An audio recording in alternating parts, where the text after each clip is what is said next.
식사들 하셨습니까?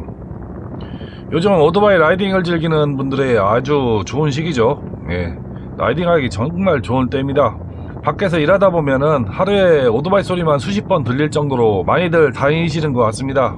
뭐 심하게 쏘고 가는 분도 있고 여유롭게 달리시는 분도 있습니다. 문제는 소음기 소리가 전체적으로 좀 크다는 문제는 있습니다. 도로까지 직선거리가 뭐 한 150m에서 한 200m 정도 되는데 너무 우렁차게 배기음이 울리는 분들도 가끔 있습니다. 이게 시골에서 그렇게 들리는데 도시 한복판에서는 어떻게 들릴지 참 그렇습니다. 뭐 친구는 새벽에 나오면은 빌라촌 골목 300m 가까이를 끌바로 나옵니다. 처음 뭐 100m는 오르막인데 할 일을 끌바로 합니다. 시사하는 바가 좀 있죠.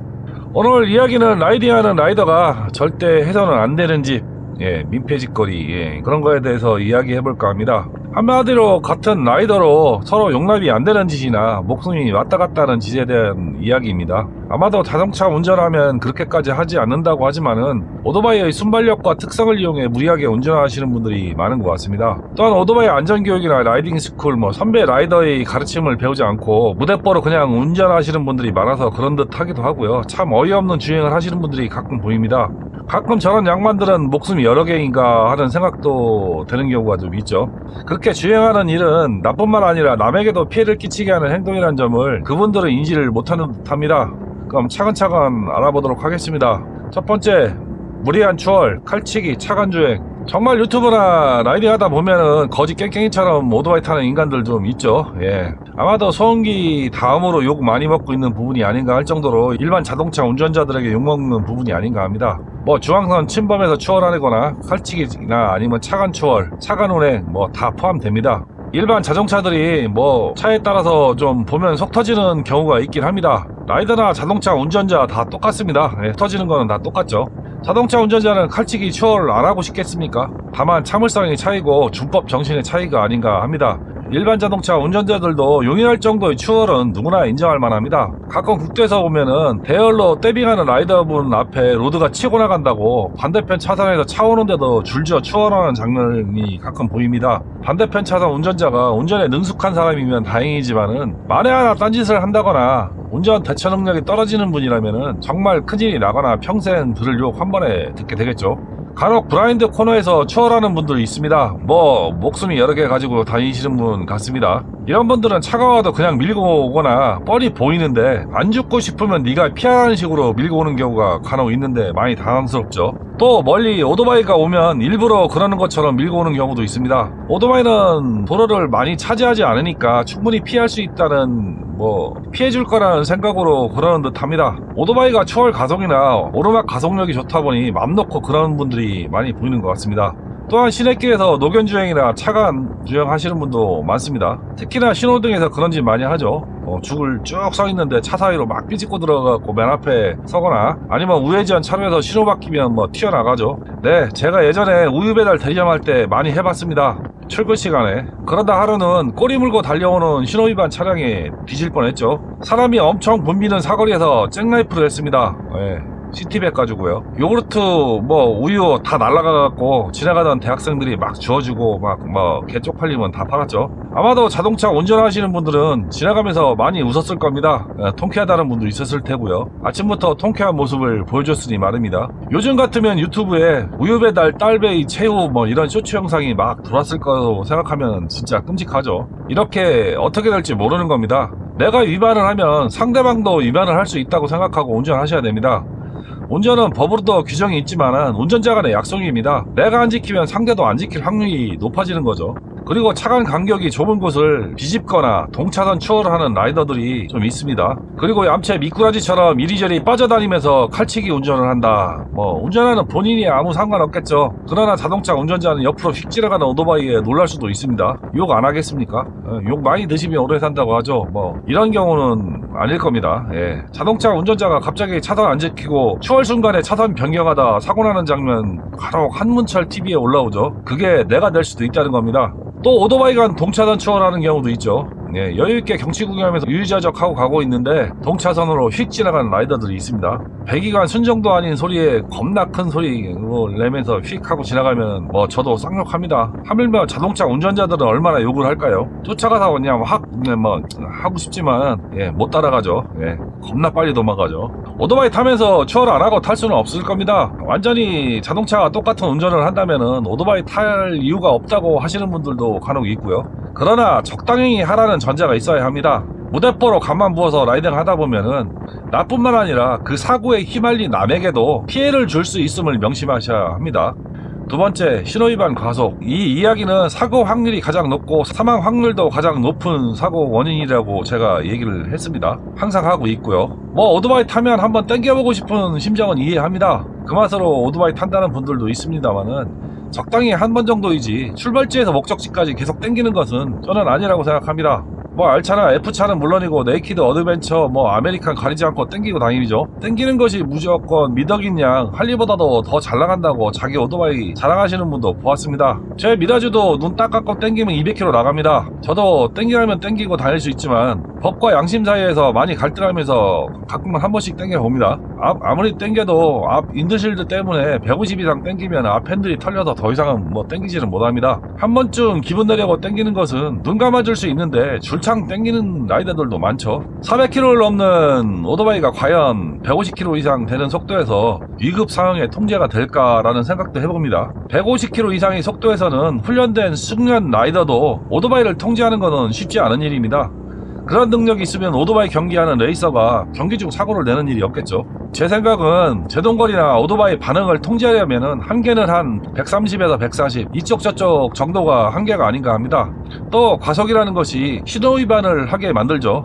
신호에 걸린 자동차가 그대로 밀려가면 차량 행렬을 만들고 뚫고 앞으로 나가면서 맨 앞에서야 그나마 땡길 거리가 확보되니까 쉽게 신호 위반을 하거나 무리한 칼치기 차간주행을 하는 겁니다. 그렇게 땡길 능력도 안 내면서 신호 위반까지 해가면서 오토바이 타시는 분들은 잘 생각해보시고 반성하시기 바랍니다. 그래도 요즘은 떼빙하면서 로드가 신호등 맞고 뭐 대열을 통과하는 짓은 많이 좀 줄은 듯 합니다. 예전 유튜브에 그런 장면이 있었는데 댓글에 뭐 욕이 그냥 막 아우. 그래도 유튜브에서 영상을 한동안 안 내리고 버텼는데 지금도 그 영상이 있는지 모르겠네요. 차도 별로 없는 쫙 뻗은 4차선 국도에서 달리다 신호등 걸리면 안 서는 분들 많죠. 저희는 거의 무조건 섭니다. 그냥 통과하는데 역 골목에서 멀리서 신호받고 차가 쏘고 온다면은 뭐 그냥 죽는 거죠. 한두 번 무사 통과했다고 계속 통과할 거란 가정은 사고 난 후에 더 후회를 하게 만들죠. 간혹 뭐 댓글에 1차선 주행을 하네 뭐 중앙선을 밟네 하시는 분도 있는 걸 압니다. 처음 가는 초행길이나 2차선 화물차로 인한 도로 상태가 좋지 않은 곳에서 차선 위반이라고 2차선을 고집하는 것 글쎄요 뭐 저는 알아서 판단할 문제지만은 본인이 판단하고 본인이 책임지면 되는 겁니다. 안 걸리면 된다는 생각으로 그런다는 질책이 있을 수 있습니다만은 그러면 신호 위반 과속 똑같이 안 걸리면 그만이라는 생각과 뭐 비교해볼 필요는 있죠. 1차선 주행은 사고 유발 요인이 뭐 거의 없죠. 그냥 현행법 위반인 것이죠. 하지만 과속과 신호 위반은 많은 논문과 통계가 사고 확률과 사망 위험이 높은 위반이라는 것을 명시하고 있습니다. 똑같은 법 위반은 맞지만은 경중이 있는 겁니다. 오히려 2차선 주행으로 사고 위험이 높다고 판단되면 1차선 주행이 맞다고 저는 생각을 합니다. 오토바이 타보신 분들은 어떤 뜻인지 이해하실 겁니다.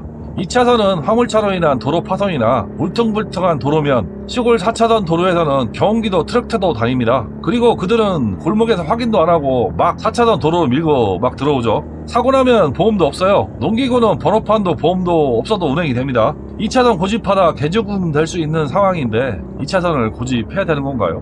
어쨌든 라이딩 능력이 되는 한도 내에서 적당히 땡겨보시되 신호는 꼭 지키시기 바랍니다. 세 번째, 전용도로 통행, 금지구간 통행. 저희 집 바로 옆에는 자동차 전용도로가 있습니다. 세종시에서 넘어오는 도로와 청주시를 한 바퀴 도는 전용도로인데 청주시를 통과하는 방법에 대안이 없는 도로라 평소에도 차량 통행량이 좀 많은 편입니다. 직선거리로 한 200m 정도 되는데 주말이면 수십 대의 오토바이가 지나갑니다. 평일에도 한두 대는 꼭 지나가죠. 걸리면 벌금 30만원 또는 구류에 벌점까지 있습니다. 요즘은 경찰에게 걸리는 것만 걸리는 것이 아닙니다. 스마트폰 신고 앱으로 사진 찍어서 신고하면 바로 고지서 날라오죠. 전용도로 들어가시면 무조건 걸린다고 생각하시고 운행하시면 됩니다. 잘못 들어갔다고 변명이 안 되는 것은 저희 집 바로 아래가 진출입 램프가 있는 곳인데 램프를 안 나오고 그냥 쏘고 지나가죠. 고의성이 다분한 것이죠. 청주에서 오토바이 타시는 분 중에 세종시에서 넘어와서 분평동 용암동 갈 때 저용도로 타지 맙시다. 예, 제가 보고 있습니다. 이게 저용도로 고속도로만 통행금지라고 알고 계신데 사실은 도심의 터널이나 지하도도 간혹 금지구역이 있습니다. 저도 한때 인지 못했던 곳인데 가끔 내비게이션이 이상한 곳으로 안내하는 경우는 금지 구간이 있는 경우가 많습니다. 특히 지하도와 외곽에 터널이 그런 경우가 간혹 있으니 조심하시기 바랍니다. 제발 하지 말라는 짓은 하지 맙시다. 예. 네 번째, 초행길 라이딩. 라이딩 하다 보면은 갔던 길을 또 가는 것도 즐겁지만 안 가본 초행길을 달리는 것도 즐거움이 좀 있죠. 저희는 정해진 주요 도로를 선정하고 그 도로를 중심으로 목적지로의 도로를 탐색한다고 말씀드린 적이 있습니다. 코스 조건은 도심을 통과 안 할 것, 신호와 과속 방지턱이 가급적 없고 도로 상태가 좋을 것, 차량 통행이 적은 곳, 최대한 목적지와 가까울 것, 이런 조건으로 주요 도로망을 만들고 그 도로를 중심으로 운행을 합니다. 갔던 거 수십 번 넘게 갈 수도 있습니다. 이렇게 하는 이유는 도로에 적응하려면은 최소 3번은 달려봐야 그 도로의 상태나 그 도로의 차량 통행량, 위험 요소를 파악이 가능합니다. 맨날 다니는 길도 가끔은 헤매는 상황인데 길이 익숙해지는 것은 정말 어려운 일이죠. 옛날엔 지도 하나 딸랑 들고 잘 찾아다니던 길도 이제는 자꾸 잊어버리고 헤맬 때가 많아서 그냥 내비게이션을 항상 켜고 다니는데 그 때문인지 몰라도 더욱 길을 외우는 것이 힘들어집니다. 그런데 초행길이라고 하면은 어떤 정보도 머릿속에 없는 상태로 라이딩을 한다는 것은 쉽지 않은 일이죠. 현재 친구와 라이딩을 하는데 제가 로드를 서다 보니까 사실은 라이딩 전에 반드시 로드뷰를 한 번씩이라도 군데군데 보고 출발을 합니다. 길 전체를 보는 건 힘든 일이기 때문에 주요 교차로 정도는 보고 가도 헤매는 것은 마찬가지지만은 그래도 잘못 왔구나 정도는 파악이 됩니다. 상황이 이럴진데 교통 상황이라든가 위험 요소는 사실 아무것도 모르고 다니는 것이나 마찬가지죠. 초행길에서는 어디서 경기나 트럭터가 튀어나올지 할머니가 길을 걷고 계실지 모릅니다. 그런데 이런 곳에서 과감하게 스로틀 감고 계시는 분은 절대 없다고 믿고 싶습니다. 만약 그런 분이 있다면은 간이 부은 것이거나 이승을 뜨고 싶은 분이거나 할 겁니다. 1년에 몇 번을 다니는 도로도 계절에 따라서 도로 상황도 다르고 날마다 도로 상황이 다른데 무리한 라이딩은 절대 진짜 아닙니다. 진짜 절대 하시면 안 됩니다. 도로에 모래가 깔릴 수도 있고 도로 치마로 포토홀이 생길 수도 있습니다. 몇 번을 당해봐서 이제는 이른 봄 라이딩이나 여름 장마가 지난 후에는 절대 무리하고 달리지 않습니다. 절대 초행길에서 과신하거나 맘 놓고 운전하다 보면은 정말 큰일 치르는 경우가 있기 때문에 초행길이 많은 날은 정말 피곤하죠. 몇 년 전 자동차로 가본 길도 오토바이로 라이딩하다 보면은 새로운 것이 보이고 새로운 위협으로 느끼는 것도 생깁니다. 절대 과신하지 마시고 라이딩 하시기 바랍니다. 시골 산길 1차선 처음 가는 도로를 달리는데 코너 길 가운데 바위라도 떨어져 있다고 생각해보면 진짜 생각만 해도 머리빨이 쭈뼛쭈뼛 서죠. 5번째, 배기음 라이딩 소음. 배기음은 더 이상 이야기 안 하겠습니다. 배기관은 순정을 사용하거나 법적 허용한 도로에서 튜닝하는 것은 인정합니다만은 그것도 사실은 일반인에게 불편을 느낄 정도로 소리가 큽니다. 그런데 환경검사 인증하시고 불법 튜닝하시고 사용하시는 분들도 아직도 많습니다. 소리가 커야 사람들이 알아보고 사고 안 난다고 하시는데 이게 얼마나 개소리냐면은 오토바이 전방으로는 소리가 뒤쪽에 비해 훨씬 적게 들립니다. 이게 진짜 사실이라면은 전기 오토바이는 매일 쳐박고 다녀야 됩니다. 그냥 본인 만족하려고 대민 피해 발생시키는 것이죠. 이렇게 생각하는 분들은 오토바이 잘못 배우신 겁니다. 순정 배기음으로도 충분히 배기 사운드를 즐길 수 있습니다. 오토바이 배기 소리가 적은 것이 아니라 본인 귀를 의심하거나 딴짓을 한다고 봐야 되겠죠. 그리고 자전거 세계에서는 논쟁이 끝난 일인데 오토바이 세계에서는 아직 공론화되지 않은 이야기가 일부 스피커 달린 오토바이를 타고 음악을 틀고 다니시는 분들 이야기입니다. 네, 일반인 시각으로는 그냥 동네 이장으로 봅니다. 그런 사람들을. 음악 듣고 싶으면 무선 이어폰 시스템 이용하면 되잖아요. 오토바이의 음악 소리 뽕짝거리고 틀어놔봐야 들리지도 않는데 무선 이어폰 시스템 들으면 무지하게 잘 들립니다. 하이바스고 안 들리니까 소리를 더 키우게 되고 달리면 풍절음에 안 들리니까 더 키우고 그러면서 마우라 소리 안 들린다고 마우라도 뚫고 다니고 그렇게 달리다 신호에 서면은 정말 가관이죠. 솔직히 제가 다 좀 쪽팔릴 정도로 그렇습니다. 음악이나 품위 있는 음악 틀면 괜찮은데 노래냐고 무슨 이런 노래나 틀고 다니는 분도 있습니다.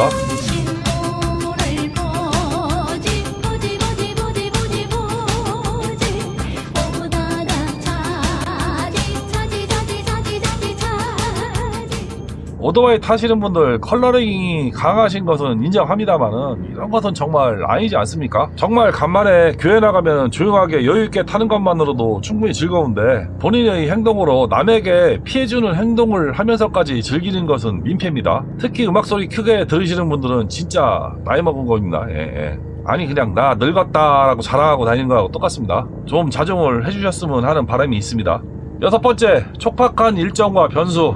라이딩 나가면 여기도 가고 싶고 저기도 가고 싶고 막 달리고 싶어서 뭐 코스를 길게 짜는 경우가 좀 있죠. 그러다 보면 쉬지도 못하고 계속 달리기만 해야 하는 경우도 있습니다. 몸도 피곤하고 복귀 시간 다가오면은 몸과 마음이 다 힘들어지죠. 라이딩 코스는 시간적으로 널널하게 짜시고 충분한 휴식을 하셔야 합니다. 또 라이딩 가서 마눌님 전화 오면은 이성을 잃으시는 분들이 간혹 있습니다. 월요일 출근해야 되는데 주말에 나갔다고 전화해서 막 뭐라고 하시는 분들 간혹 있죠. 저는 낚시 가서 엄청 많이 경험했습니다. 새벽에 마눌님 주무시는데 몰래 나오신 분들 간혹 전화 받고 나면은 이성을 잃어서 그런지 조과가 확 떨어집니다. 오토바이를 이런 상황에 운전하는 것이 과연 괜찮을까 생각도 됩니다. 일정이 망가지고 생각 많아지고 머리가 복잡해지죠. 집에 빨리 가야 한다는 생각에 마음이 많이 급해지고 과속하고 결국은 제대로 라이딩이 안 되죠. 저도 그런 경우가 있었는데 친구와 강릉 설악산으로 라이딩을 박으러 간 상황에 다음날 아침 먹고 한계령 휴게소에 도착했는데 어머니가 넘어지셔서 허리가 부러져 응급실에 입원했다고 전화가 온 겁니다. 점심도 안 먹고 한계령에서 청주까지 한 방에 땡겨서 왔습니다. 250km가 넘는 거리인데 시간을 공개적으로 말하기 어려울 정도로 빠른 시간에 도착을 했는데 친구가 하는 말이 여러 번 죽을 뻔했다고 합니다. 저는 그냥 못 느끼고 왔습니다. 마음이 급해서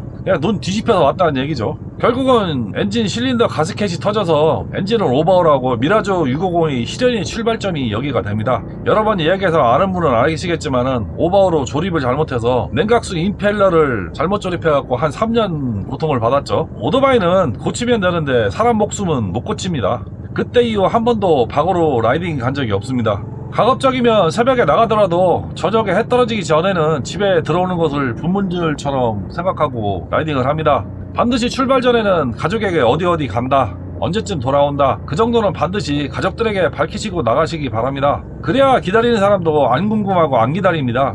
만약 슬쩍 없어졌는데 밤이 돼도 안 돌아오면은 마나님이 전화해서 짜증내고 듣는 본인도 기분 나쁘고 짜증납니다. 서로 그러다가 언성이라도 높아지면 진짜 라이딩도 기분도 망치는 거죠. 라이딩 가실 때는 절대 바쁜 일 만들어 놓고 가시면 안 됩니다. 전날 재활용품 정리도 하셔서 좀 버리시고 음식물 쓰레기도 비우시고 화장실 청소도 깨끗하게 잘 해놓고 나오시면 큰일 안 생깁니다. 그렇다고 나오시면서 안전조품 착용하셔서 불편하다고 화장실 변기에 서서 쏴 하시고 나오시면은 집에서 전화 오죠. 꼭 주의들 하시기 바랍니다. 오늘 라이딩 나가실 때 꼭 주의할 사항에 대해서 짚어봤습니다. 안전은 뭐 별거 없습니다.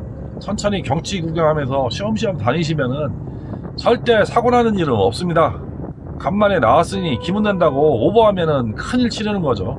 요즘 경치가 정말 좋을 시기입니다. 슬로우하게 여유있게 안전하게 즐기면서 라이딩 하시기 바랍니다. 오늘 이야기는 이만 마치도록 하겠습니다. 시청해주셔서 감사합니다.